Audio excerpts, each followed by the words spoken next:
Gravação, tá? Agora.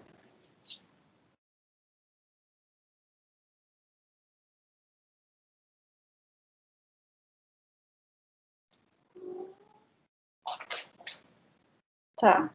Agora tá aparecendo? Tá aparecendo. Vamos mudar o slide, dá uma olhada se passou. Quer dizer, peraí. Não tá passando. Aí, passou? Passou. Show.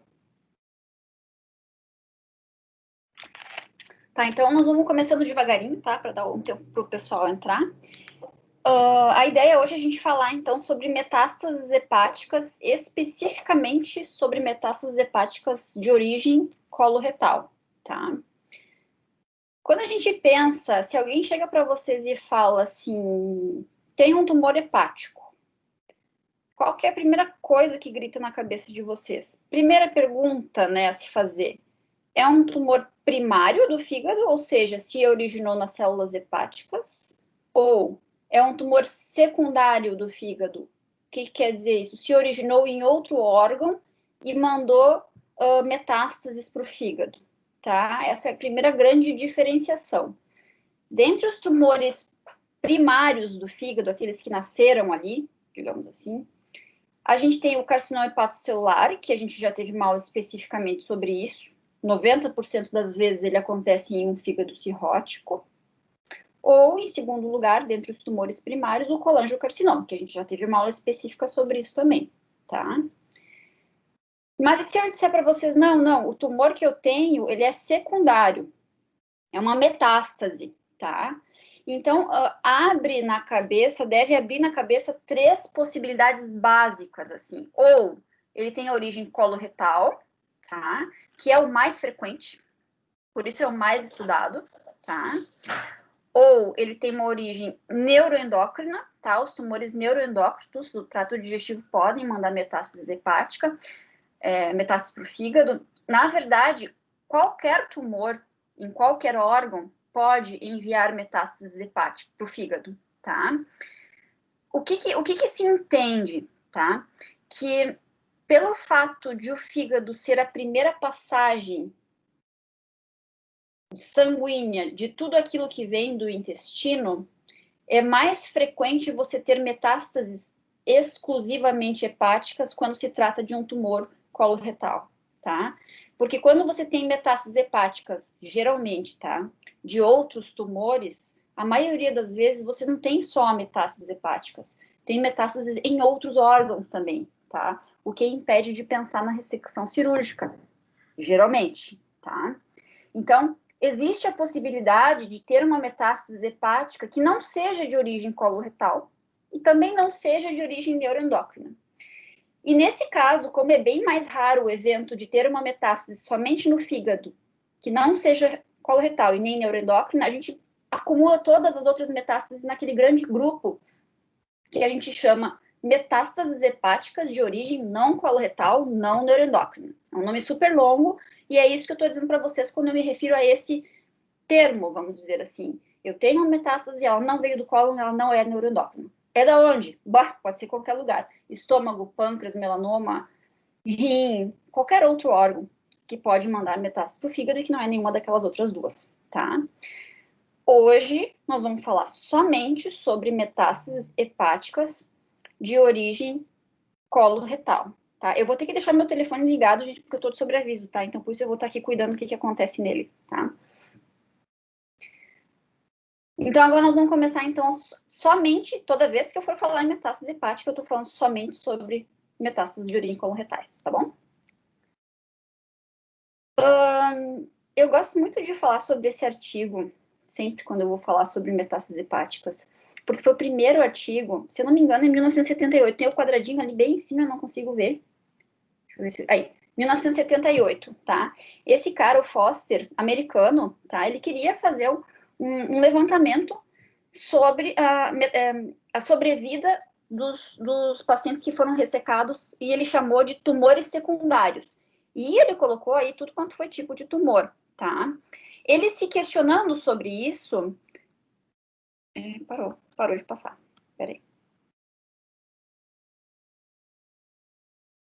Gente, vocês estão me ouvindo? Parou tudo aqui para mim.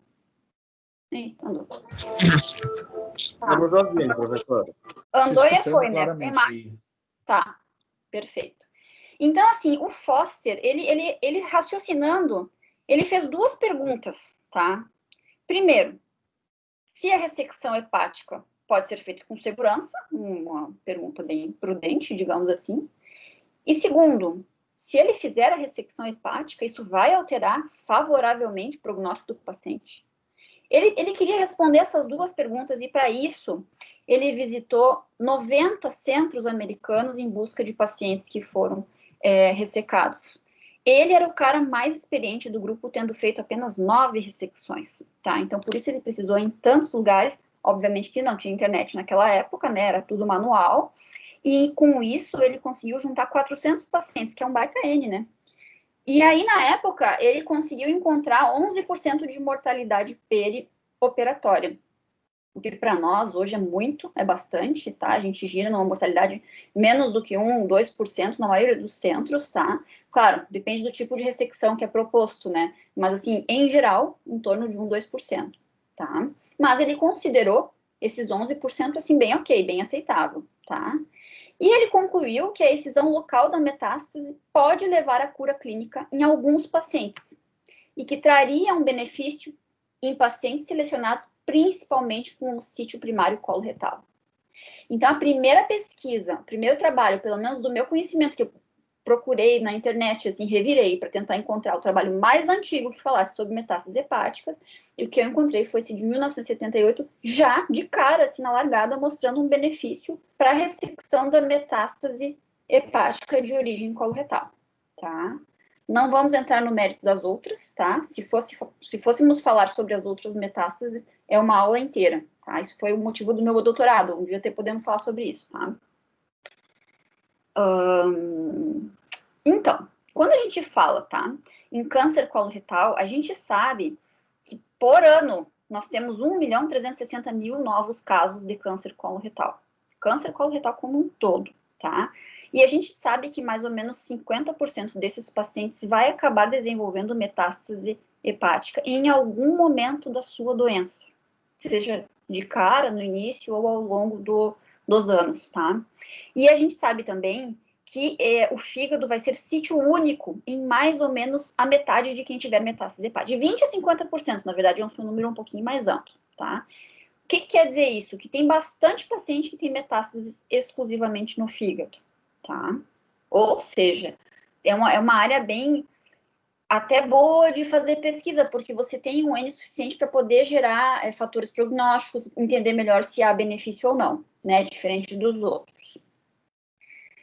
Então, assim, olhando de novo aqui para a história, lá, 1984, quase aqui uns 6 anos depois do Foster, tá? A gente sabia, ainda não se ressecavam as metástases, assim, como de rotina, né, hepáticas, e a gente sabia que o paciente, a partir do momento que ele desenvolveu uma metástase hepática, tem metástase hepática, sobrevida mediana de 20 meses. Era muito ruim, tá? Então, era, digamos, um prognóstico selado, assim, tá? O que aconteceu? Em 2015, a gente passou para essa sobrevida para 40% em 4 anos. Então, quase a metade dos pacientes estão vivendo 4, 5 anos, tá? Ali em 2015. O que aconteceu entre 1984 e 2015 que mudou tanto, assim, a nossa expectativa de vida para esses pacientes, tá? Então, houveram melhorias, claro, no diagnóstico. Então, a gente consegue diagnosticar, os exames de imagem, eles são mais precisos. Então, a gente consegue diagnosticar mais precocemente as metástases, podendo intervir mais precocemente, né? A quimioterapia, depois eu vou mostrar um slide especificamente sobre as melhorias na quimioterapia, houve um avanço imenso também nessa área, tá? E também do ponto de vista cirúrgico, a gente aprendeu que existem até estratégias de ressecção para nos permitir ressecar mais e melhor o parênquima hepático, e é sobre isso que nós vamos falar principalmente hoje. E por isso, por ter esse envolvimento entre quimioterapia, cirurgia e diagnóstico, que é tão importante essas reuniões multidisciplinares, para ouvir a opinião de cada um, né, especialista da sua área, né, que está sempre se atualizando nisso, para a gente poder conseguir juntar o quebra-cabeça e montar um melhor tratamento para cada paciente, tá? A importância da cirurgia, né, nas ressecções hepáticas, aqui eu trago para vocês esse slide, ele é mais antigo, mas ele mostra bem, assim, a comparação entre laranjado, ressecção, fazer ressecção cirúrgica ou não fazer ressecção, tá? Ou fazer quimioterapia somente, seja ela sistêmica ou seja ela regional, na época se fazia muita quimioterapia intraarterial, né? E aí se via, assim, já que existia benefício, parecia ter benefício nos pacientes que foram ressecados, tá? Mais adiante veio esse trabalho alemão, tá? Isso já 2014, mostrando assim que independente do número de lesões, aqui o primeiro quadradinho, tá? Ele mostra assim só uma metástase. Ressecar e não ressecar, ressecar é uma sobrevida bem maior, tá? 2 ou 3 metástases aqui no segundo quadradinho. Mesmo assim, 2 ou 3 metástases é melhor, tá? Mais do que 3 metástases, começa a baixar mais a curva, mas continua tendo uma sobrevida maior para os pacientes ressecados. E independente do número de lesões, a conclusão foi essa: a ressecção leva a um aumento da sobrevida. Então, isso, eu mostrei para você só 2 trabalhos, mas tem um monte de trabalhos, assim, fácil de encontrar na literatura, a demonstração, digamos assim, do benefício que a cirurgia, a ressecção dessa metástase traz para o paciente, tá? Então, tendo isso em mente, a gente, quando encontra o paciente, a gente tem que tentar montar uma estratégia para poder tratar o cólon e poder tratar o fígado, tá? Primeira coisa que a gente tem que pensar quando a gente for pensar em montar essa estratégia. Primeira coisa, essa metástase hepática é sincrônica ou ela é metacrônica? O que quer dizer isso, tá? Sincrônicas são as metástases que acontecem, ou melhor, que o diagnóstico da metástase acontece no mesmo momento em que o tumor primário. Porque podia ser que ele já tivesse tumor primário e não soubesse, né? Então, o diagnóstico dos dois foi ao mesmo tempo. Tá? E as metástases metacrônicas é quando não foi ao mesmo tempo. Primeiro você diagnosticou o colo, depois você diagnosticou, depois de um tempo, tratou a doença, depois de um tempo diagnosticou a metástase, tá? Se vocês forem procurar na literatura, e essa é a definição que a gente usa, ó, sincrônicas é ao mesmo tempo e metacrônicas é posterior, tá? Se vocês forem procurar na internet, no PubMed, mais antigamente, alguns trabalhos, eles definiam assim, sincrônica é quando você diagnostica a metástase entre o dia que tu diagnosticou o tumor e 3 meses depois. Ou, outras fontes, entre o dia que você diagnosticou o tumor e 6 meses depois. Existia esse conflito de determinação do que é sincrônica, do que é metacrônica, até que, alguns poucos anos atrás, não sei precisar em qual ano foi, mas o pessoal fez um consenso, se reuniram lá, né, pelo menos na Europa eu sei que se reuniram, tá? E aí eles entraram num consenso, não, vamos parar com isso, e agora sim, sincrônico é ao mesmo tempo, e metacrônico é posterior ao tumor inicial, tá? Por isso que é tão importante você fazer o estadiamento correto do paciente, né? Antes de sair operando.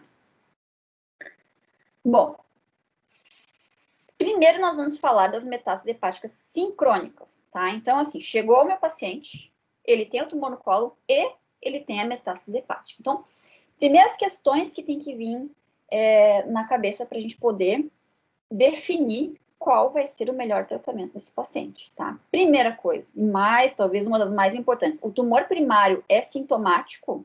Sim ou não? O que é isso, se é sintomático? 2 coisas tem que pensar, ou ele está obstruído, ou ele pode estar sangrando, tá? E sangrando significa, não é aquele coisa de presença de sangue oculto nas fezes, não. É sangramento com necessidade de transfusão sanguínea, é importante, tá? Se ele tem um desses dois, uma dessas 2 características, para tudo e resolve o colo. Esquece o fígado, tá? Quer ver um exemplo? Semana passada, eu devia ter colocado as fotos. Semana passada nós operamos um paciente, quinta-feira. Chegou na emergência obstruído por um tumor no colo direito, que é mais difícil, né? Mas acontece. E aí, cheio de metástases hepáticas, tá? Então, o que a gente fez? Operamos o colo, e hoje de manhã a gente estava discutindo esse paciente, qual vai ser a nossa próxima conduta, porque ele tem várias metástases hepáticas e a gente precisa definir o approach agora dessas metástases. Então, o próximo passo para ele, nesse caso especificamente, é quimioterapia. Depois eu falo sobre o próximo passo para esse paciente, senão eu vou dar um nó agora na cabeça de vocês. Então, assim, primeira pergunta. Tumor primário sintomático, se for, trata o tumor primário. Nem vai para as próximas perguntas, tá? Agora, se não for sintomático, aí a gente tem que estadiar o paciente, né? E definir se ele tem doença extrahepática, por exemplo, metástase por tudo, digamos, óssea, pulmonar, hepática, ganglionar. Aí é um paciente com estágio mais avançado. Aí você vai ter que necessariamente ir para quimioterapia sistêmica, tá? Agora, se não for, se ele tiver, e tem bastante casos que é assim, tá? Ele tiver lá o tumor do colo, que foi diagnosticado talvez no exame de rotina, vamos dizer assim, não tinha sintomas, e as metástases hepáticas lá no fígado, somente no fígado, tá? Aí nós vamos ter que começar o nosso raciocínio. Primeiro, elas são ressecáveis versus são irressecáveis, tá? Nós já vamos entrar agora nos detalhes. Segundo, nós vamos operar de cara ou nós vamos fazer quimioterapia e depois operar? Ou nós vamos fazer quimioterapia, operar primeiro o fígado e depois o cólon? Ou primeiro o cólon, depois o fígado? Ou tudo junto, tá? Então, é isso que nós vamos raciocinar agora. Nós vamos falar um pouquinho sobre como fazer o raciocínio entre fazer cirurgia única para os dois, fazer o cólon primeiro, ou fazer o liver first. A gente chama liver first approach, tá? Então, é primeiro operar o fígado, deixa o colo quieto lá com o tumor, e aí depois mexe no colo, tá?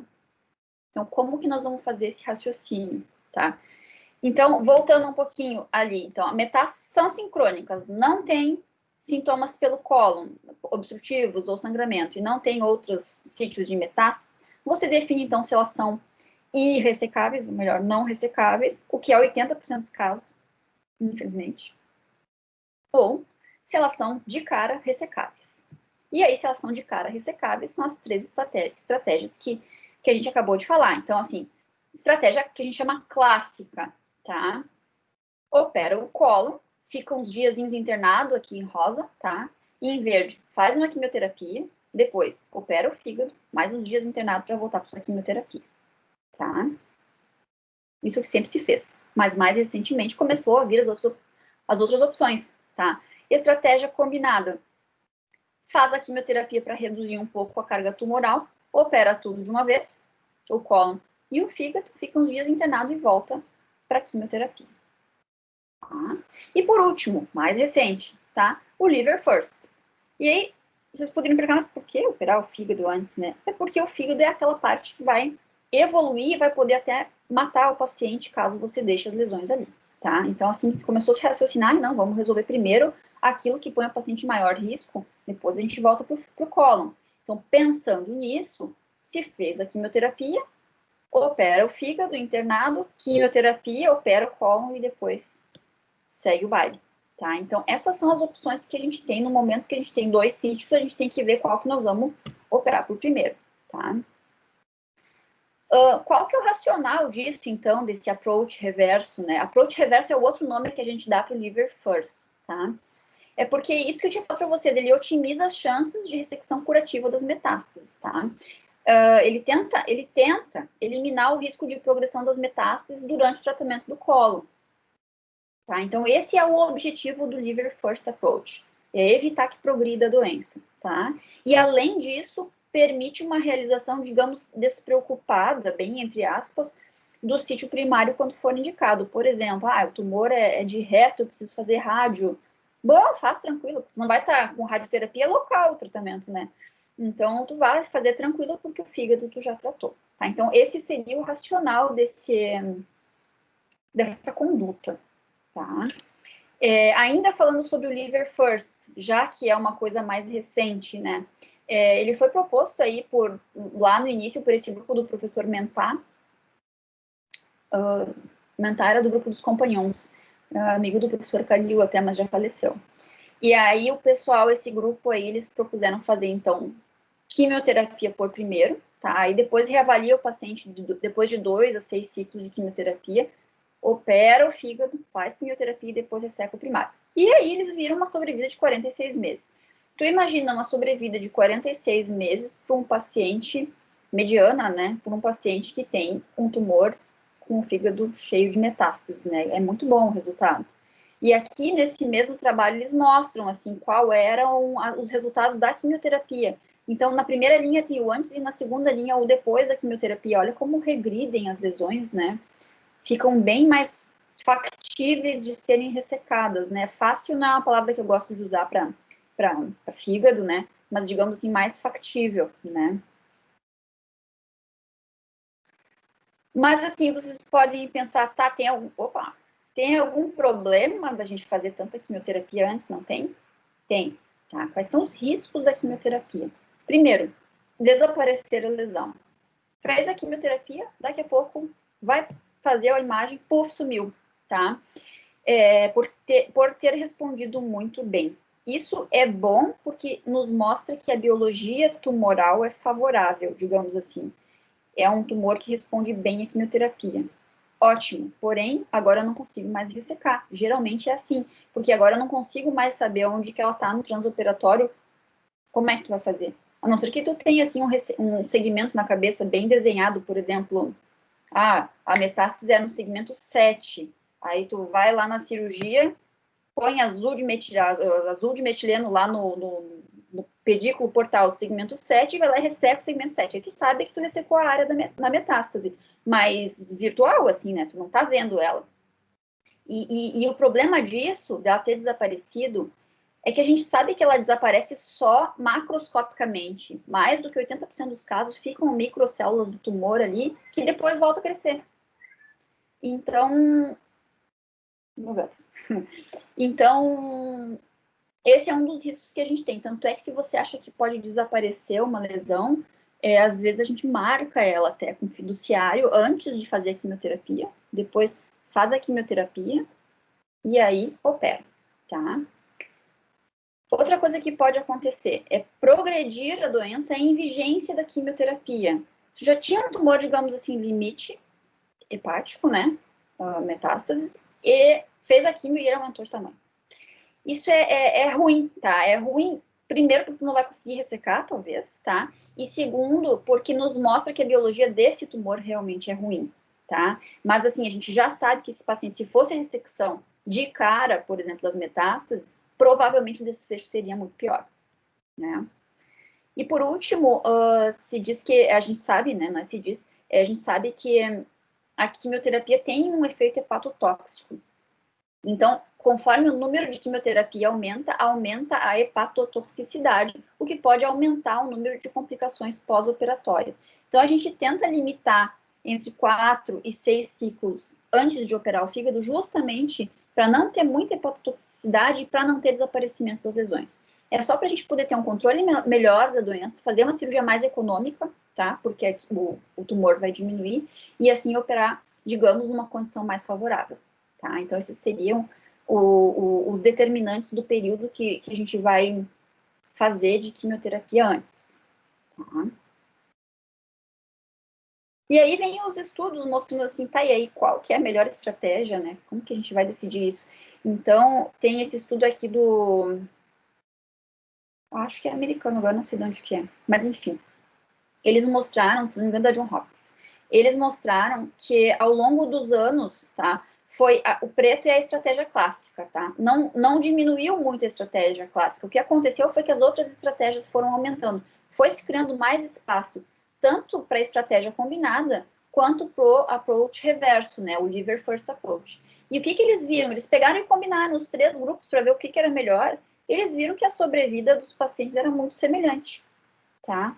Então, isso nos permite a gente escolher para cada paciente o que é melhor para ele, né? Sabendo que a sobrevida vai ser parecida. O meu objetivo, então, qual é?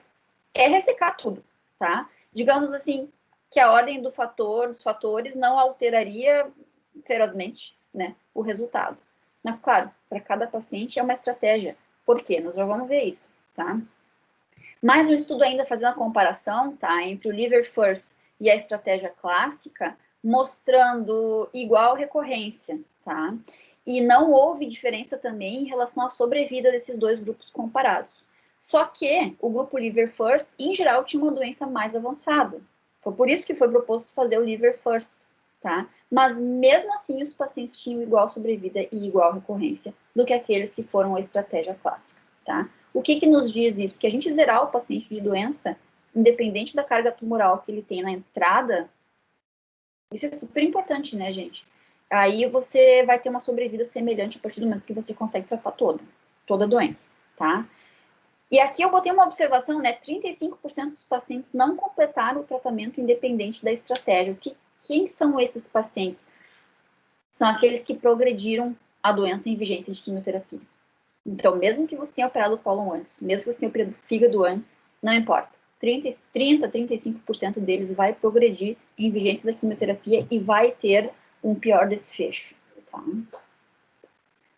Então, como que a gente vai decidir? Já que a gente sabe que, não, independente da estratégia, o resultado vai ser, digamos, semelhante, né, em termos de sobrevida, a recomendação, tá? Se você tem uma fácil ressecção do sítio primário e da metástases, por exemplo, eu tenho ali um tumor do sigmoide anelar, pequenininho, solto, móvel ali, digamos assim, poucos linfonodos envolvidos, ou nenhum, aparentemente, né?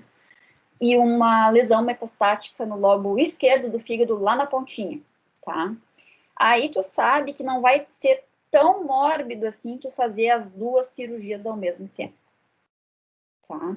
Agora vamos imaginar um outro cenário. Eu tenho um tumor ali na transição reto-sigmoide, maior, assim, quase obstruindo, mas ainda não obstruindo, bastante gânglios, aqueles que não é muito móvel dentro da cavidade. E a lesão metastática está lá no segmento 8, que tem que virar o fígado de lado quase para poder chegar na metástase. Bom, aí vai começar a ter maior ressecção. Ou, por exemplo, preciso fazer uma hepatectomia direita para poder tirar aquele tumor todo. Nesse caso, você não vai propor uma ressecção combinada. Só vai propor a ressecção combinada forçando um pouco a barra de quando for fácil, tá? Digamos assim, tá? Então, os dois são fáceis, faz tudo ao mesmo tempo, tá? Podendo propor até fazer por vídeo, né? Que seria uma boa opção. Agora, se você tiver, assim, um tumor primário, tá? Que é tranquilo, digamos assim, tá? E as metástases estão no limite da ressecção, tu tem as metástases ali, mas se progredir um pouquinho mais, daqui a pouco não consegue mais tirar, aí a gente vai esquecer o cólon e vai fazer o liver first approach. Tá? No caso de ter uma difícil ressecção do primário, daqueles tumores assim grandes e que são mais rígidos e que estão quase obstruindo, não está obstruindo ainda, mas está ali na iminência, que tu vê que assim, o paciente passa por períodos assim de distensão, depois evacua, e a metástase for tranquila, é mais difícil você ter esse cenário, mas assim, pode acontecer e aí você vai para uma abordagem clássica. Quando que pode acontecer isso? Ah, tem um tumor de reto ali, que eu poderia fazer uma químio e uma rádio, porque a gente sabe que vai ser melhor para ele se ele fizer rádio no pré-operatório, deixa a metástase ali, e aí, porque ela é pouca ou pequena, digamos assim, resolve o colo e depois vai para metástase. Então, é mais ou menos assim o raciocínio. É claro, não é matemático, né, gente? Uma ou outra opção, tem muitas vezes que o paciente vai estar ali em cima do muro, né? Então, por isso, senta, pensa, reflete, discute e aí chega na melhor abordagem. Tá? Resumão, tá? Dessa parte. Tem mais um monte de aula ainda, não é assim, não tá terminando, tá? Então, assim, vamos comigo aqui, tá? Tem o tumor primário. É sintomático? Cirurgia. Cirurgia do sítio primário, tá? Não tem o que discutir. Tem lá o meu tumor primário no cólon. Ele é assintomático? Posso sentar e pensar? Posso. Bom, então eu vou dividir ele entre irressecável e ressecável. Se ele for irressecável, ou seja, não sai, né? As metástases, estão falando das metástases agora, né? Primeiro quimioterapia, e aí depois tu vai propor a cirurgia ou clássica ou reversa, dependendo daquele slide que a gente viu ali antes, né? Da quantidade de carga tumoral em cada um dos órgãos, tá? Se for inicialmente ressecáveis essas lesões, mas que tem doença extensa, o fígado tem muita lesão, aí vai direto para quimioterapia, e aí sim, cirurgia poderia. Só um segundo que meu celular vai ficar aqui. Tá. Achei que ele estava tocando, mas não era. Doença ressecável, voltando, né, na fita, com o fígado com doença extensa, aí vai fazer quimioterapia, tá? E aí depois decide, de novo, tipo aqui, quando for inicialmente irressecável. Agora, quando a doença do fígado é limitada, Aí tu vai definir. Vai definir se vai primeiro para uma cirurgia ou para outra, se combina ou se faz separado, tá? É mais ou menos isso, tá? Partindo agora para as metástases, e aquilo ali que nós falamos tudo agora era metástases sincrônicas, né? Diagnóstico do cólon e do fígado ao mesmo tempo. Agora, nós vamos falar um pouquinho sobre metástases hepáticas metacrônicas, tá? Então, é assim, eu tinha lá o tumor no cólon, tratei e estou fazendo lá o meu acompanhamento lá de 6 em 6, de 1 em 1 ano, depende de quanto tempo faz que ressecou o tumor, e pá, apareceu a metástase hepática. A gente tem 4 opções de tratamento para esse paciente. Ou a gente vai fazer químio, resseca e químio, tá? Ou a gente vai operar de cara e depois fazer químio, seria o segundo aqui. Ou a gente vai fazer só cirurgia, ou a gente vai fazer só quimioterapia, tá? Seria a pior escolha. Só vai escolher isso, não tinha alternativa, tá? Tem esse estudo aqui, que os nossos radiologistas comentam bastante, né? Que foi o EORG, Intergroup, né? De 2008, que saiu no Lancet, que ele mostrou, ele fez a comparação, então, entre o paciente que fez cirurgia direto e aquele que fez quimioterapia perioperatória, tá? Fizeram isso em todos os pacientes. Desculpa, eles fizeram essa comparação para... Foi assim, volta a fita. Eles botaram os pacientes em 2 grupos, que foram randomizados, tá? Aqueles que foram para quimioterapia pré-operatória e aqueles que foram para cirurgia direto.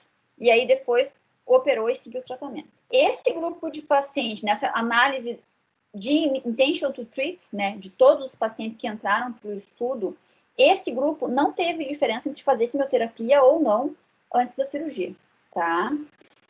Desse grupo, 7% dos pacientes progrediu e não pôde ser ressecado, tá? Então, muito provavelmente, é por isso que ficou parecida essa sobrevida, tá? O que aconteceu? Eles analisaram um subgrupo de pacientes entre aqueles que foram direto à cirurgia e aqueles que fizeram químio e depois que conseguiram ser ressecados. Eles tiraram esses 7% aí fora. E aí, sim, eles viram que existia uma vantagem para quem fez quimioterapia, tá? Então, assim, só teve vantagem na quimio aqueles pacientes que conseguiram ir à ressecção, ou seja, não foram todos que se beneficiaram, tá? Então, não ficou assim, não fica assim tão claro, tão estanque o raciocínio de que apareceu uma metástase hepática, eu tenho que fazer quimioterapia e depois eu tenho que ressecar. Não necessariamente. Daria para poder ressecar essa lesão e tu vai levar em consideração alguns fatores prognósticos, por exemplo, tá? O tamanho da lesão. Depois, no fim, eu vou falar um pouco sobre fatores prognósticos, mas o que a gente leva em consideração? É o tamanho da lesão, a localização, se é facilmente ou mais tranquila de ser ressecável ou não, tá? O intervalo entre o tratamento do cólon e o diagnóstico da metástase, se for menos do que 12 meses versus se for mais do que 12 meses, é diferente o entendimento da biologia do tumor, tá? É um tumor mais agressivo quando ele aparece logo no primeiro ano, depois do diagnóstico do cólon. Se tem um intervalo maior, a gente entende que é um tumor menos agressivo. Então, a gente leva em consideração esses fatores prognósticos e aí a gente decide, mais ou menos, se vai à cirurgia direto ou se vai para químio e depois para a cirurgia. Então, mais ou menos assim, ó, se ele for facilmente ressecável, por exemplo, esse aqui, cirurgia e depois químio, tá? A primeira coluninha. Se é um paciente que está limite da ressecção por número de lesões ou por tamanho das lesões, bom, aí tu vai fazer quimioterapia antes e depois você vai fazer a cirurgia, tá? Agora, se é definitivamente irressecável, por exemplo, porque tem metástases por tudo, explodiu a doença, não tem o que fazer, só paliação, tá?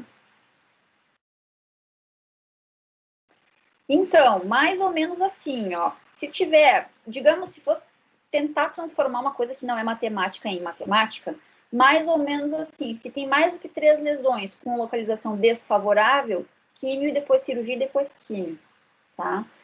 Menos do que 3 lesões, mais tranquilos, opera direto e depois quimioterapia, tá? Claro, naqueles casos que tiveram um intervalo maior de doença, entre os 2 diagnósticos. Se foi assim, operei o cólon agora, daqui a 6 meses apareceu a metástase, muito provavelmente tem uma biologia tumoral menos favorável e aí tu fazer quimio antes, tá?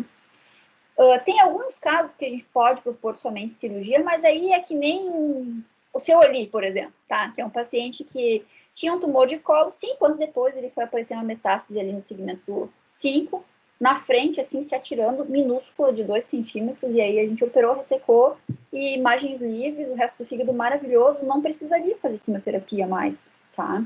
Por quê? Porque é um tumor com uma biologia muito favorável, muito provavelmente a duplicação tumoral, o tempo de duplicação tumoral é maior, então a quimioterapia não consegue agir sobre esse tipo de tumor, não traz benefício, ao contrário, tá? Desgasta fisicamente o paciente, né? E aí a opção somente quimioterapia para aqueles que você não vai ressecar porque tem doença, muita doença, digamos assim. Tá? Gente, se vocês quiserem me interromperem, vocês podem, tá? Porque daqui a pouco agora nós vamos entrar em estratégias de ressecção, tá? Então agora a gente terminou aqui com esse slide de falar sobre a ordem das coisas, tá? Para vocês entenderem meu raciocínio quando eu estava montando a aula.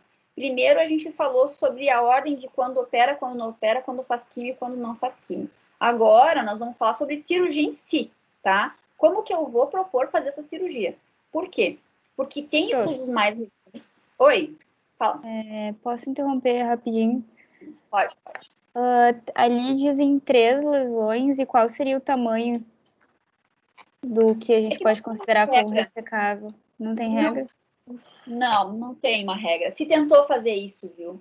Mas aí começou a ter estudo assim, comparando 2 centímetros com 3 centímetros, com 5 centímetros, e aí não se consegue chegar num consenso, porque as sobrevidas são diferentes, porque varia a biologia tumoral de um tumor para o outro. Então é por isso que é tão importante sentar numa equipe multidisciplinar, senta lá com um cirurgião hepático mais experiente, que já viu vários casos, já tem assim aquele entendimento global da doença, que vê assim, são 3 lesões, mas são todas numa pontinha, bom, ok, tira, né? Agora são 3 lesões, são 3 lá no miolo, junto com a veia porta de um lado e junto com a porta do outro lado e junto com a hepática lá em cima, complicou, né?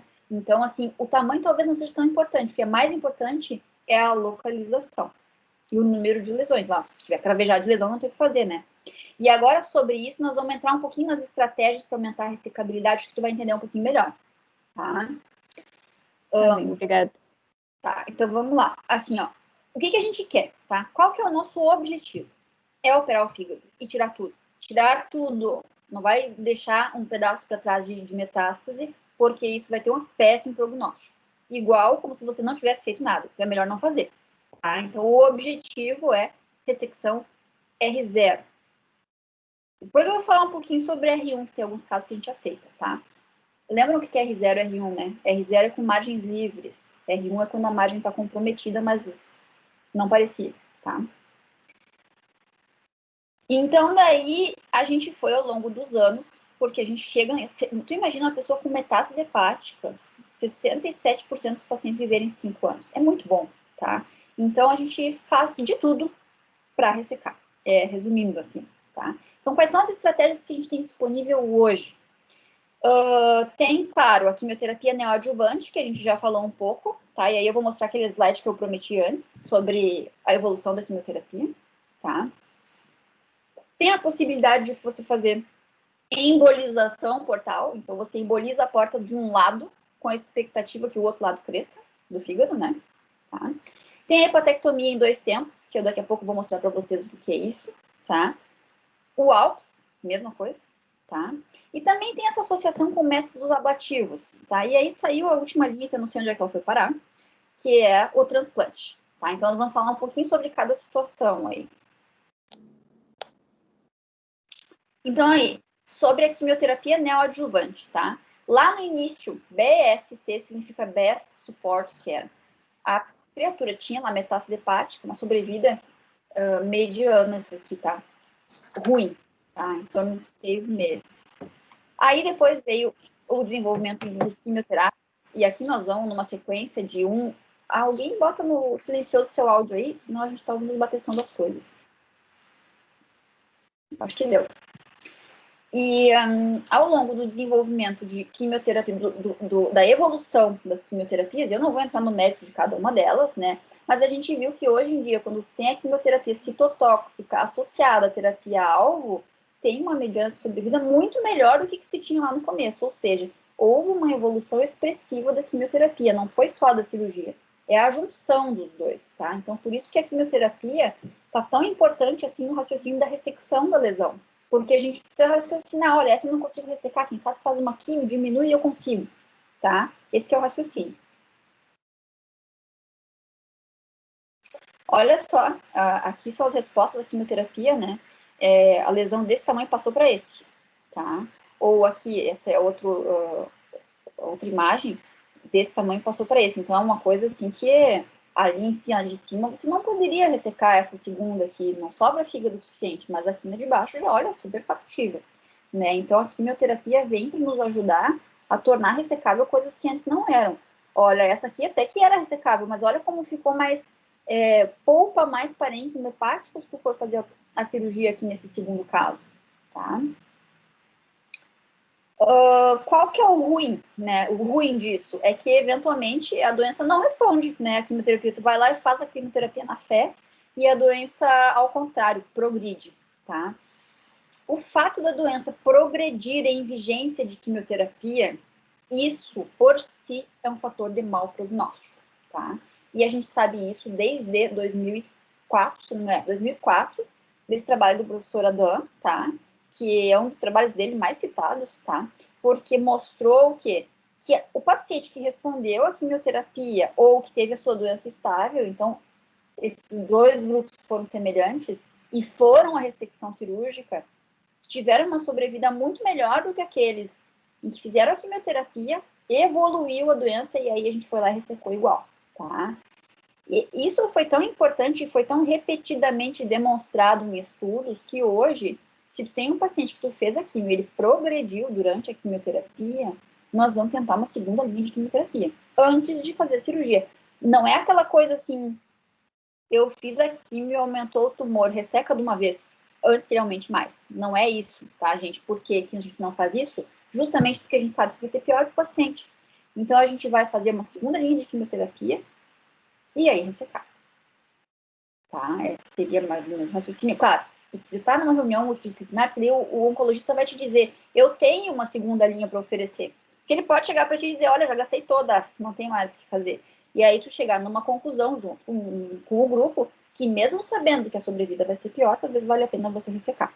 Tá?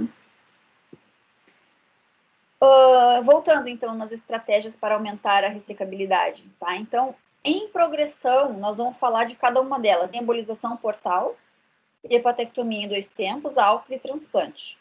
Tá? As técnicas de radioablação a gente fala um pouco dentro da hepatectomia em 2 tempos, tá?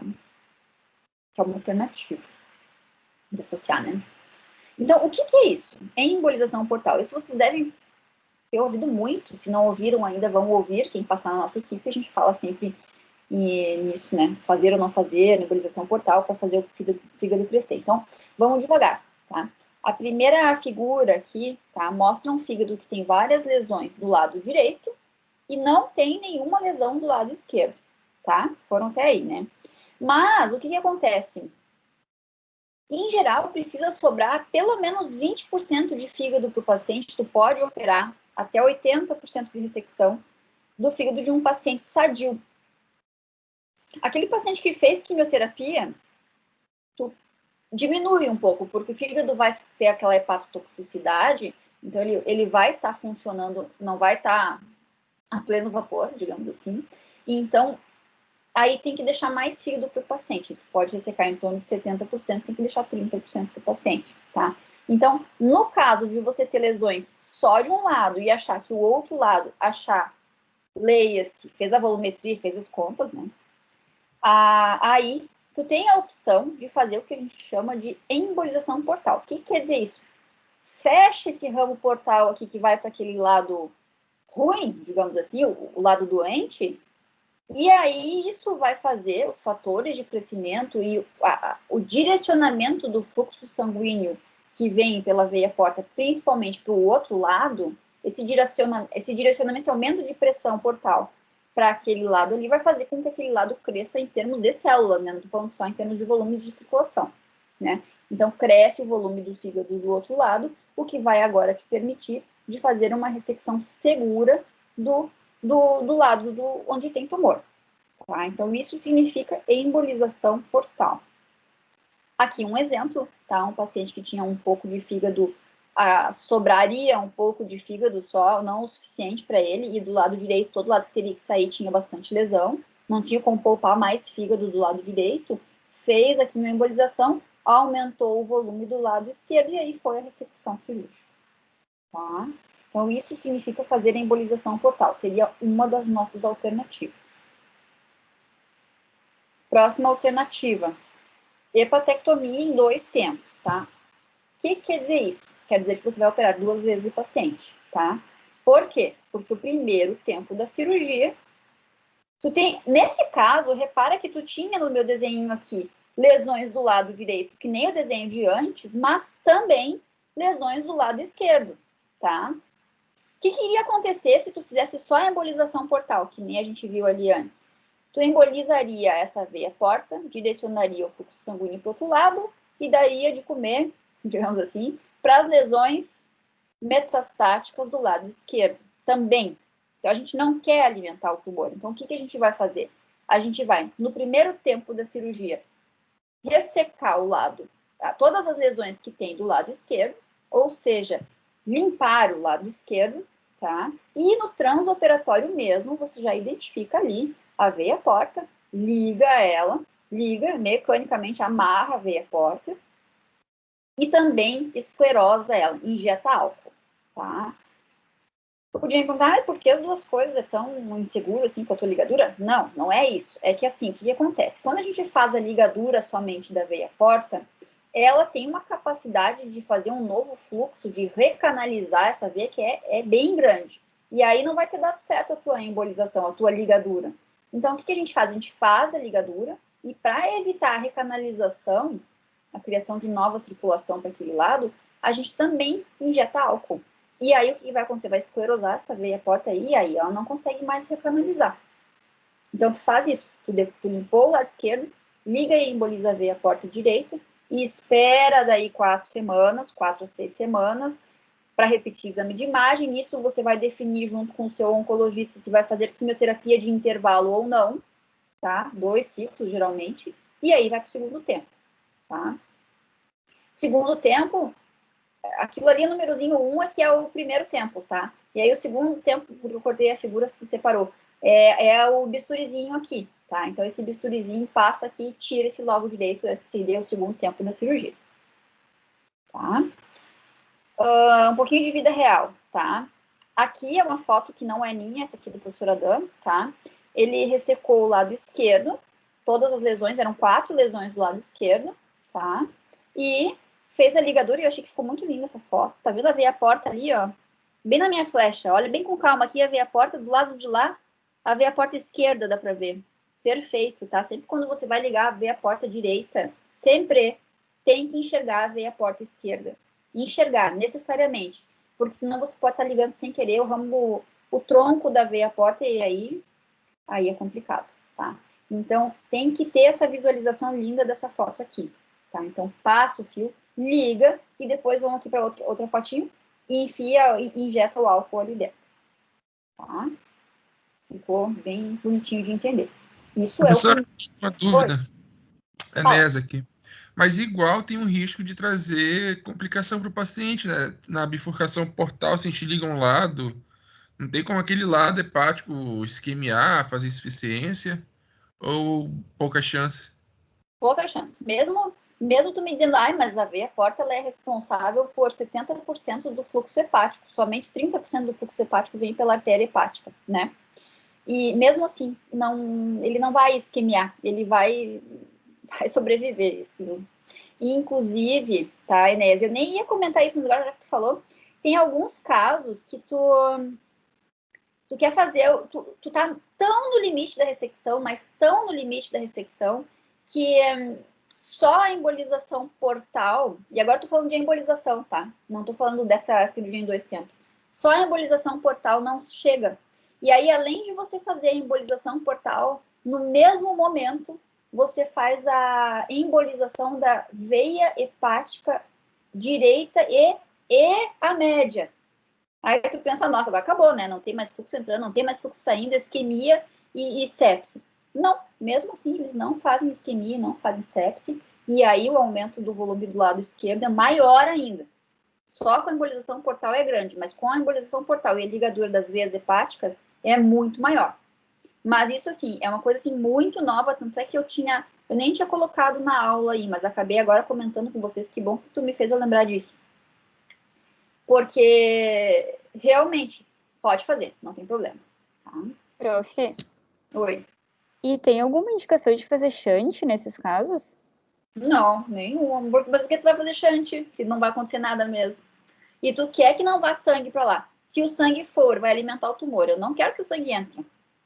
Tá. Então, assim, eu vou ligar, vou embolizar justamente porque é de tudo que eu vou fazer para que o sangue não vá para aquele lado.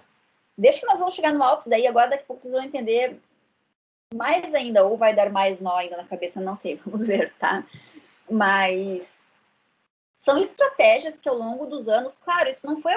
Isso que eu tô mostrando para vocês, não foi assim, alguém pensou, já sei, vou ligar a porta e aí o outro lado vai crescer. Não, foi na cagada, desculpa a expressão, mas assim, foi sem querer, embolizou a veia porta por alguma razão, e quando viu, o outro lado cresceu. Eu não sei agora, foram os japoneses, tá? Eu não sei o estudo que foi que eles fizeram isso, mas foi aí que eles se atinaram, caiu a ficha de que tu, embolizando um lado, o outro lado cresce, tá? Os japoneses se deram conta disso, meio que na tentativa e no erro ali. Depois, mais adiante, o pessoal lá do Paul Bruce, professor Bismo, junto com o professor Adam, se deram conta que podia repartir a cirurgia em dois. Limpar o lado, embolizar o outro lado, e num segundo momento fazer a cirurgia em 2 tempos. Então, é muito atribuído, associado, digamos assim, a cirurgia em 2 tempos com o nome do professor Adam por causa disso, tá? Esse é um conhecimento que foi sendo construído ao longo dos anos, não foi assim, alguém pensou tudo de uma vez só, não. Eles foram vendo um resultado, daí depois, se dá conta mais uma coisinha, tá? E assim foi indo. Aqui, só para mostrar para vocês, tá? Os resultados dessa cirurgia em 2 tempos, tá? Isso aqui é uma revisão sistemática, tá? E vários estudos com N bons de pacientes, assim, mostrando sobrevidas de 30%, 60% em 5 anos nesses pacientes. Então, tu imagina, para chegar no ponto de você fazer uma cirurgia em 2 tempos, obviamente que é porque você não consegue fazer em um tempo só, né? Se desse para tirar tudo de uma vez só, nós iríamos ressecar tudo de uma vez só. A gente só não faz isso quando não vai sobrar fígado suficiente. Por isso que a gente lança a mão dessa alternativa, de forçar o fígado a crescer. E aí, quando a gente faz isso, mesmo assim, os pacientes têm essa sobrevida aí, tá? Então, é bem legal o resultado. Quando chega no segundo tempo. Tem um parênteses que tem que fazer aí. Tem 30% dos pacientes que você faz no primeiro tempo. Vai lá, tá? Isso já aconteceu comigo, tá? Vai lá, faz o primeiro tempo, limpa o lado esquerdo, liga o lado direito ali, alcooliza tudo e tal, vai repetir o exame de imagem, faz a quimioterapia, vai repetir o exame de imagem, progrediu a doença, tu não pode levar para o segundo tempo, tá? E comigo aconteceu pior, eu levei para o segundo tempo porque não apareceu no exame de imagem, estava tudo maravilhoso, cheguei lá, metástase por tudo, não pude concluir a cirurgia. É muito, muito frustrante isso, assim, principalmente no paciente, né? Que tinha aquela expectativa de ficar sem doença. Então, assim, mais ou menos 30% dos pacientes, não é que você fez alguma coisa errada, não. Isso vai acontecer em torno de 30% dos casos, tá? Mais uma estratégia, tá? O Alpes, né? Que eu vinha falando, depois a gente fala sobre o Alpes. O que é o Alpes? Essa minha foto, ela ficou meio fora de foco, eu não sei porquê, tá? Mas, enfim, o que seria isso, tá? Seria também uma cirurgia em 2 tempos, só que a diferença é que no primeiro tempo, você já corta o parênquima hepático. Faz a partição, tá vendo a foto do meio aqui? A partição desse parênquima hepático para desconectar o fígado do lado esquerdo do fígado do lado direito, em termos de parênquima, tá? Para que se faz isso? Se faz isso no caso de você ter um pedacinho de fígado que vai sobrar muito, muito, muito pequenininho. E que mesmo... Aí tu raciocina, né? Na verdade, são duas coisas. Primeiro, ser um pedacinho muito pequenininho que vai sobrar ali, tá? O que tu entende que só a embolização portal não vai aumentar. E também, talvez principalmente, quando há envolvimento do segmento 4, tá? Lembra da anatomia, gente? O segmento 4 hepático faz parte do lobo esquerdo, né? Então, se eu fizesse a ligadura, limpasse o lobo esquerdo das lesões pequenas e fizesse a ligadura do lado direito, o lado esquerdo sadio iria crescer. Agora, se eu não tenho como limpar o lado esquerdo, por exemplo, porque tem uma lesão grande que nem aqui, ó, que é do lado direito, mas invade o 4, aqui do lado esquerdo, é muito difícil tu conseguir fazer a embolização do lado direito e dos pequenos raminhos segmentares e subsegmentares que vão para o 4. É muito difícil fazer isso em termos de radioembolização, dos radiologistas fazerem a embolização, tá? Tecnicamente difícil. E aí, nesses casos, tu poderia levar para a cirurgia em 2 tempos e no primeiro tempo também fazer a partição desse fígado. Porque daí o que acontece? Esse pedacinho vai crescer mais ainda e vai crescer em menos tempo. Em 1 semana, então esse paciente não vai ter alta, tá? 7 a 9 dias, mais ou menos, é o que se espera. Esse fígado vai aumentar uns 70% de tamanho, mais ou menos, esse pequenininho ali. Impressionante isso, mas é isso. E aí você vai para o segundo tempo da cirurgia e tira aquele pedaço que teria que ser ressecado, já com uma margem de segurança para sobrar fígado suficiente para o paciente, tá? O que tem de ruim no ALPS? É uma cirurgia muito, muito, muito mórbida. Tu vai operar o mesmo paciente num intervalo em torno de 10 dias, tá? Em termos de morbidade, é altíssimo, tá? Então, são raras as situações que a gente leva ao ALPS, tá? Tanto é que, assim, esse ano não teve nenhum ali no hospital. No total dos anos que o hospital ali, que a gente trabalha ali, a gente não, o Dr. Calil, né? Porque eu faz pouco tempo que eu trabalho ali, foram, se eu não me engano, 3 ALPS, é bem pouquinho, assim, porque são raras as situações que tem indicação, tá? O pessoal lá vou fazer um comentário agora mais complicado um pouco. O pessoal lá do MD Anderson, eles têm um radiologista intervencionista que dizem eles que ele consegue fazer a embolização da veia porta direita e dos pequenos ramos que vão para o segmento 4 aqui. Então, eles dizem que não fazem ALPS porque eles não precisam. Porque o radiologista deles, digamos, consegue fazer essa embolização desses pequenos ramos.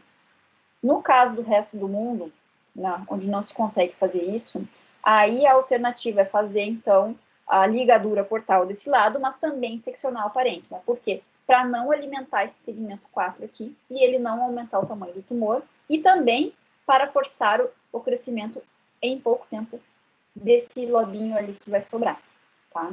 Eu vou mostrar um caso para vocês, talvez melhor. Tem uma outra figura, talvez essa seja melhor, tá? Por primeiro, ó, aqui tem, então, um fígado que tem um monte de lesões dos 2 lados, tá? E nesse caso não tem uma grandona, né? Tu vê que só são um monte de lesões. E aí, no desenho, ele mostra, tu vai ligar, então, aqui o pedículo portal, a veia porta, deixa a artéria, e vai ligar, ou não, aí tem discussões de tipos diferentes do que tu vai fazer, a ligadura da suprahepática, da hepática, mas principalmente vai seccionar o parênquima, tá? Isso seria o ALPS, tá? Tem aquilo que a gente chama de mini-ALPS, que seria coisa dos argentinos, tá? Dr. Santibanez. Eles não seccionam completamente o parênquima hepático, eles vão só até metade. E eles, com isso, conseguiram um resultado muito parecido com o do ALPS completo, mas tendo uma agressividade menor na cirurgia. Então, a morbidade é menor. Eles também não mexem no pedículo. Eles dizem, olha, a gente nem mexe aqui no pedículo. Eles fazem a embolização portal através da mesentérica que eles mesmos canulam durante a cirurgia, tá? Então, seriam alternativas. Eu sei que está ficando complexo, assim, a coisa, mas para vocês entenderem, assim, esse conhecimento todo está evoluindo, né? Isso é uma coisa recente. Da onde que saiu essa ideia? Eu até poderia ter posto esse slide por primeiro no ALPS. Essa ideia saiu de um grupo alemão, tá? Que eles foram para fazer uma ressecção hepática e fizeram a ressecção do parênquima, mas daqui a pouco eles desistiram da cirurgia. Eles pensaram, gente, não vai sobrar fígado suficiente, vamos parar. Aí pararam. E aí já tinham até ligado ali os vasos, seccionaram todo o parênquima, e eles pensaram, não vai dar, vamos deixar assim, então. E aí, deixaram assim. Uma semana depois, eles foram fazer a tomografia, o paciente ficou vivo. Uma semana depois, eles foram fazer uma tomografia para ver como é que andavam as coisas, e aquele fígado do outro lado, à esquerda ali, aumentou esse tamanho de gente, o que está acontecendo? Então, foi esse trabalho aí, que daí estimulou, assim, a tentar entender, então quer dizer que se a gente fizer a secção do parênquima associado, cresce muito mais? Então, foi daí que saiu esse conhecimento. E daí que saiu todo o ALPS, né? Hoje já tem um monte de trabalho sobre isso, né? Mas, assim, bem... isso aqui é Agora eu vou dar um exemplo para vocês. Deixa eu dar um exemplo, depois eu falo, tá? Então, aqui isso é um paciente, tá?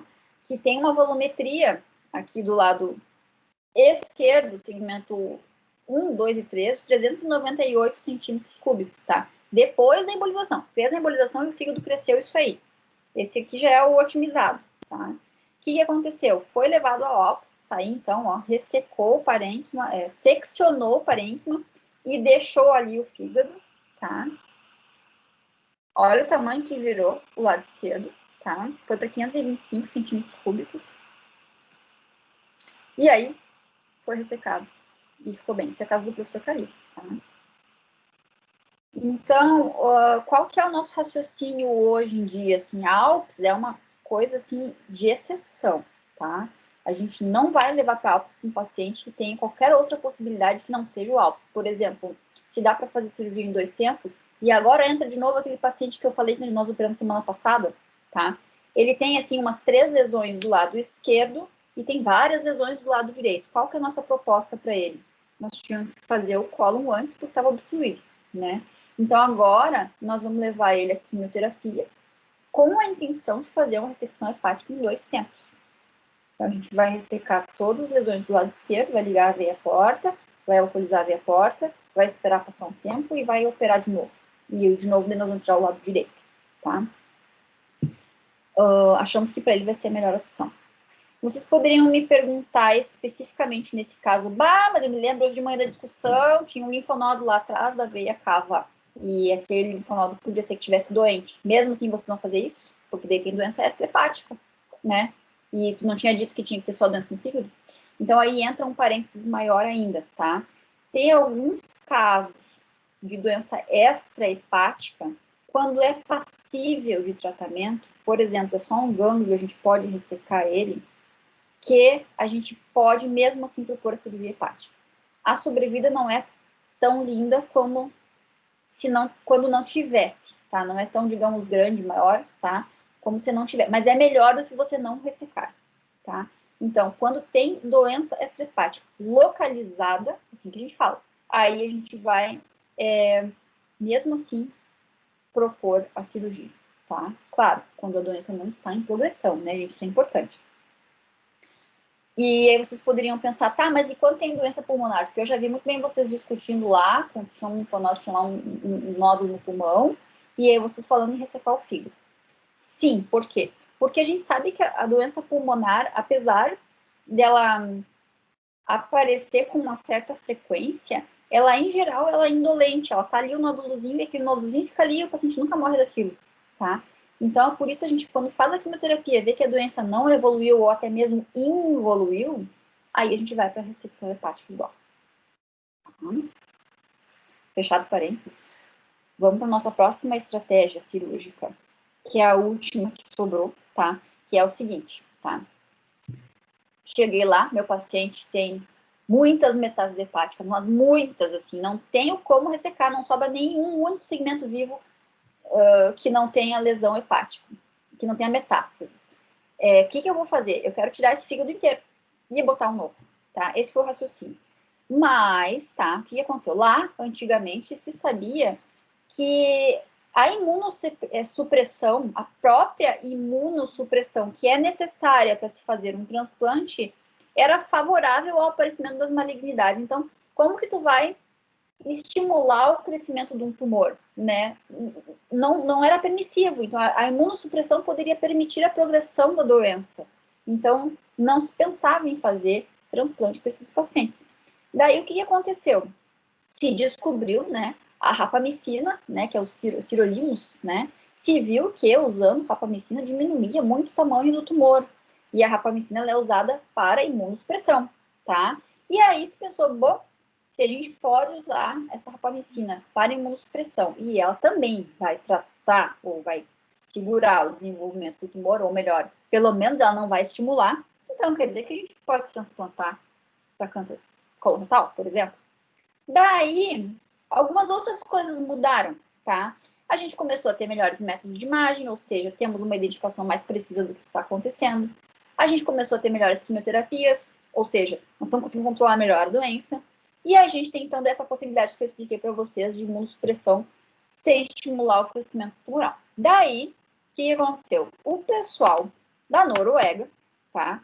Que eles têm, talvez seja um dos únicos lugares do mundo, onde sobra paciente na fila do transplante. Ou seja, tem mais órgão disponível, tem mais fígado disponível para transplantar do que paciente precisando de transplante.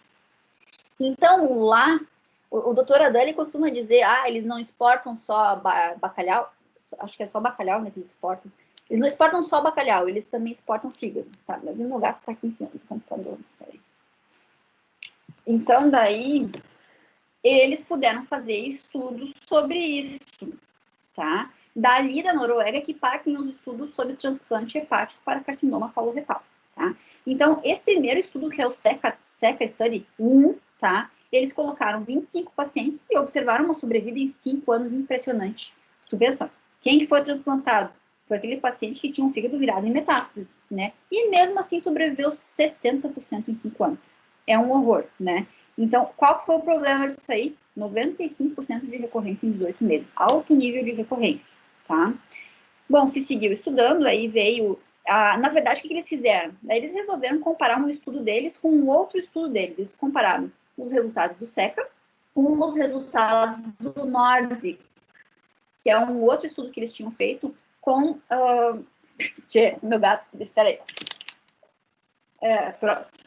Então, assim, foi uma comparação entre o SECA, que os pacientes foram transplantados, e o NODIC, que foi um estudo onde eles foram só tratados com quimioterapia. Eles parearam os dois grupos, ou seja, mais ou menos parecida a carga tumoral, e aí eles viram que a sobrevida daqueles que foram a transplante foi, muito melhor. Qual que continuava sendo o problema?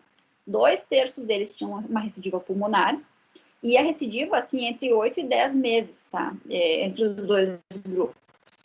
Ou seja, ruim tanto num grupo quanto no outro. Então, continuava com o problema da recidiva, tá?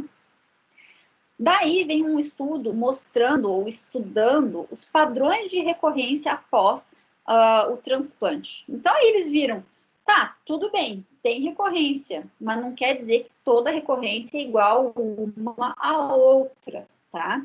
Então, eles viram que a maioria das recorrências era pulmonar, que é o rosinha aqui, e, ao mesmo tempo, eles viram que a maioria dos pacientes, que agora é triolaranjado, né, que tem recorrência pulmonar, eles vivem muito bem com a sua recorrência pulmonar, tá? Ela é precoce, ela é frequente, mas ela é indolente. Então, tanto faz ter aquela recorrência pulmonar, tá? Já os pacientes que tiveram recorrência hepática, esses tiveram uma sobrevida bem ruim, tá? Então, foi isso que nos deu, assim, permissão para continuar tentando, né? E aí, veio esse outro estudo, repara bem quem está aqui no estudo, o professor Calil, tá? Dos companhões hepatobiliares, são aqueles cirurgiões do mundo que fizeram essa formação no mesmo hospital, que é o Paul Bruce, tá? E aí, o que acontece? Conseguiram juntar, assim, espremendo bem 12 pacientes, tá? 12 pacientes que foram transplantados e tiveram uma sobrevida em 5 anos, 50%, que é muito bom, e uma sobrevida livre de doença de 38% em 5 anos, ou seja, aumentou horrores. O que eles fizeram de diferente? Eles aumentaram o intervalo entre o diagnóstico do tumor e a origem da metástase, eles esperaram mais tempo, tá? E eles só pegaram pacientes com CE abaixo de 80. Então, isso talvez tenha sido a diferença para fazer a sobrevida aumentar. Aí veio o SECA Study 2, tá? Que também da Noruega, de novo, tá? O mesmo local, onde eles conseguiram uma sobrevida em 5 anos de 83%, impressionante, assim, uma sobrevida livre de doença em 3 anos de 35%. O que daí já é bem mais aceitável, tá? E, de novo, o que tinha de diferente era a questão de pegar os pacientes, casos mais selecionados, tá? Aí o que eles concluíram nesse estudo? Que a sobrevida depois do transplante se tornou equiparável à sobrevida para transplante por outras causas, ou seja, propor um transplante para quem tem metástase hepática de origem coloretal agora está no jogo, é páreo, entendeu? Então a gente tem que pensar nisso, tem que começar a pensar nisso, tá? Prepare que esse estudo é de 2019, tá? É tudo muito recente, isso está tudo muito discutido, tá? Tem até alguns estudos propondo, como esse aqui, que é o Rapid Concept, tá? Também, né? Os mesmos noruegueses, tá? Eles propuseram fazer um transplante intervivos, então, já se tu não tem fígado suficiente, porque esse é o grande problema, né? É a quantidade de órgãos. Tu faz um transplante só de um lobinho ali esquerdo, por exemplo, deixa o tumor lá, deixa o fígado cheio de tumor lá, faz um transplante intervivo com o fígado pequeno, espera esse fígado crescer e depois que ele cresce, tira o lado direito, tá? Seria, então, um transplante em 2 tempos, tá? Isso é super novo, tá, gente? É uma coisa assim que... Super novo, não porque o artigo é antigo, mas a divulgação disso é super nova, tá se discutindo muito isso hoje em dia, tá? Então, não se faz isso aí pelo mundo ainda, tá? É uma coisa que está se discutindo, mas eu trouxe para vocês porque é possível que vocês ouçam falar nesse Rapid Concept aí, tá? E por último, tá? Por último, dentro... Que horas são? Nossa, 8h15, estamos terminando, tá? Por último, então, o que tem hoje, tá? Quais são as perspectivas? Tem 3 estudos em andamento, tá? O SECA Trial 3, da Noruega, o Transmet, que é europeu, então um pessoal da Europa está envolvido, e o protocolo Porto Alegre, tá? Por que se chama assim? Porque foi quando o professor Bismo veio para cá e se discutiu fazer esse protocolo.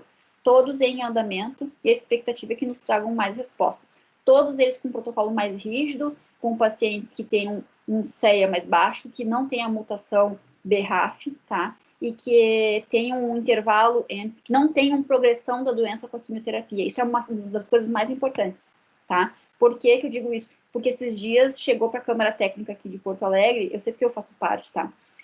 Uma proposta de transplante para metástase coloretal, paciente em franca progressão de doença. Então, assim, a gente quer transplantar porque a doença está aumentando de tamanho com a quimioterapia. Não dá para propor transplante, por quê? Por causa da quantidade de fígado. Não fosse isso, a gente poderia ter transplantado ele, tá? Dá vontade, a gente quer ajudar o paciente. Mas nesses casos, que é uma situação nova, digamos assim, transplante para câncer do carcinoma coloretal, tem que ser mais rígido, porque não tem fígado para todo mundo, tá? Isso que eu tinha para apresentar para vocês, acho que termina aqui. Tá, só de novo a importância do tratamento multidisciplinar, né? Por que o oncologista precisa do cirurgião? Para avaliar a ressecabilidade, em que momento fazer a cirurgia, isso tudo que a gente discutiu, liver first ou não, né?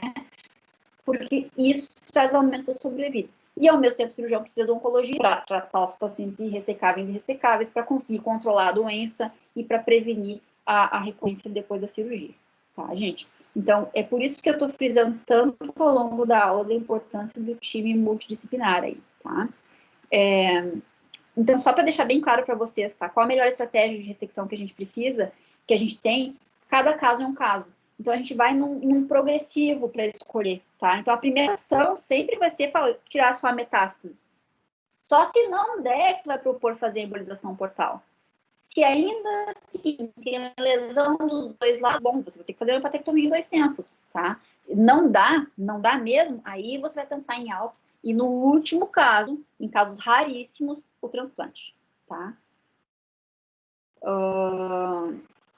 Gente, é isso que eu tenho para apresentar sobre o tratamento, tá? Eu tenho ainda mais um monte de slides sobre fatores prognósticos, que não vai dar para a gente falar, senão eu vou ficar mais 40 minutos aqui, tá? A gente pode até combinar um outro dia para falar sobre fatores prognósticos para câncer coloretal. Por que falar sobre isso? Porque ajuda no raciocínio, né? Da escolha do paciente, você entender um pouquinho mais o que tamanho da metástase, o que mais interfere, tá? De fato, agora nós já estamos assim, eu tentei acelerar, mas não consigo mais ligeiro do que isso, tá? Então, alguém tem alguma pergunta, alguma coisa assim sobre isso que nós falamos até agora? Não? Ouviram o que eu falei? Sim. Ó, não, porque, né, foi eu falando com o computador, o gato só circulando. Tá, gente? Então, assim, eu sei que é extenso o assunto, e eu sei que eu falei sobre um monte de coisa que muitos desses itens que a gente falou, eles dão uma aula toda. Se for mostrar os artigos, né, que comprovam aquilo que eu estava dizendo, demoraria mais ainda, tá? Então, a tentativa foi de fazer um apanhado geral, assim, para vocês entenderem os nossos raciocínios, assim, lá na reunião, poderem até aproveitar melhor a reunião, né, e do que nós estamos falando, tá? É isso. Mais alguém? Alguma pergunta? Alguma coisa que acha que não ficou claro, que eu falei mal, sei lá? Ok, gente, então vamos encerrar parando por aqui. Um aviso só, semana que vem vai ser aula com o Dr. Weston, daí a gente inverteu, tá? E eu não tenho mais, assim, nesse cronograma desse ano aula para dar para vocês, mas eu vou deixar na manga, então, esses fatores prognósticos para o dia que alguém não puder dar uma aula para vocês, eu entro com isso para vocês aí. Nós vamos combinar assim, tá bom? Aí uma hora certamente vai aparecer a oportunidade. Tá? Boa Obrigado, noite para todo professora. mundo aí, Boa vou noite. encerrar. Muito obrigada, boa noite. Tchau, tchau.